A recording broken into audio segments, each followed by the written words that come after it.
પપ્પા આજે 10માનું રિઝલ્ટ આવી ગયું છે. તો આટલો બધો ખુશ કેમ થાય છે?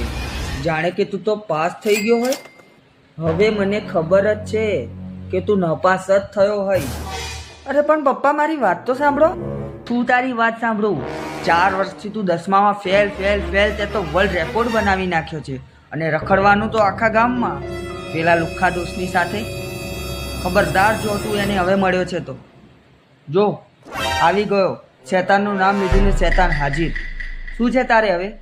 કંઈ નહીં કાકા, તમને આને હજી કશું કીધું નથી કે આ સ્કૂલની અંદર પાસ થઈ ગયો છે અને પહેલો નંબર લાવ્યો છે? હે